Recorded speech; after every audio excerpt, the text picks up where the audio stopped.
Good morning, সুপ্রভাত। আজকে হচ্ছে ছট পুজো, যেটা আমাদের ভারতবর্ষে বিশেষ এক সম্প্রদায়, বিহারি সম্প্রদায় পুজো করে। কিন্তু তা বলে আমরা বাঙালি সম্প্রদায় কিন্তু এটাকে অবজ্ঞা করে চলি না। আমরা মনে করি এটা আমাদেরও পুজো,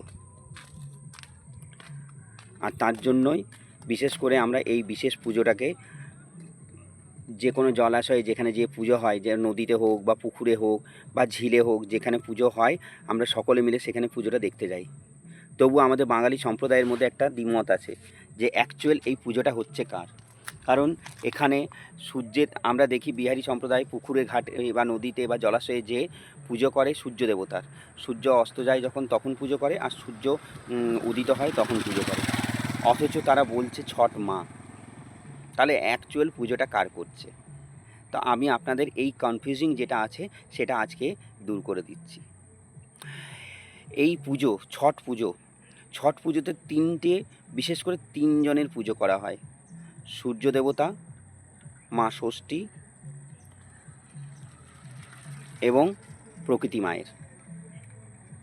আমরা দেখি প্রকৃতি মায়ের পুজো করা হয়, তার জন্যই জলাশয়ে যে পুজো করা হয়, সূর্যকে সাক্ষী রাখা হয়।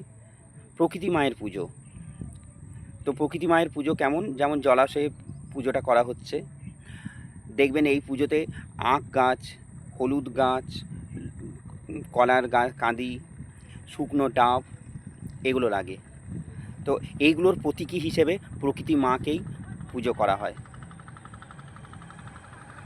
আমরা তো এই প্রকৃতির ওপরেই প্রকৃতি মায়ের কোলেই বসবাস করছি, তাই যাতে শান্তিপূর্ণভাবে, সুস্থভাবে, স্বাভাবিকভাবে এই প্রকৃতির ওপরে আমরা যাতে বসবাস করতে পারি, তাই প্রকৃতি মায়ের পুজো করা হয়। দ্বিতীয়ত পুজো করা হচ্ছে সূর্য দেবতার।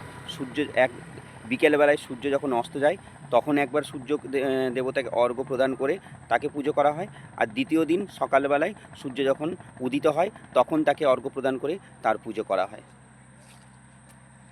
এই সূর্যের আলোয় আলোকিত আমরা গোটা বিশ্ব ব্রহ্মাণ্ড। সূর্য দেবতাকে ছাড়া, আমাদের সূর্য কিরণ ছাড়া আমাদের একটা মুহূর্তও চলে না। আমাদের প্রতি মুহূর্তে বাঁচার জন্য সূর্যের আলোর, সূর্যের কিরণের অবশ্যই দরকার, তাই সূর্যের পুজো করা হয়। আর তৃতীয়ত ছট মা যাকে বলা হচ্ছে, অ্যাকচুয়ালি আমরা বাঙালি সম্প্রদায় যাকে মা ষষ্ঠী বলি, মা ষষ্ঠীকে পুজো করি। মা ষষ্ঠীকে আমরা কেন পুজো করি না, আমাদের সন্তানরা যাতে সুস্থ থাকে, স্বাভাবিক থাকে, বিপদমুক্ত থাকে, রোগমুক্ত থাকে, দুর্ঘটনামুক্ত থাকে, ক্ষতিমুক্ত থাকে, এবং দীর্ঘায়ু কামনার জন্য আমরা মা ষষ্ঠীর পুজো করি।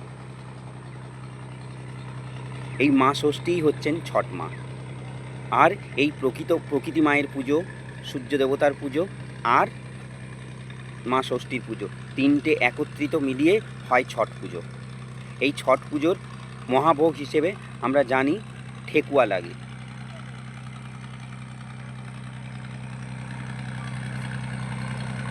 নমস্কার।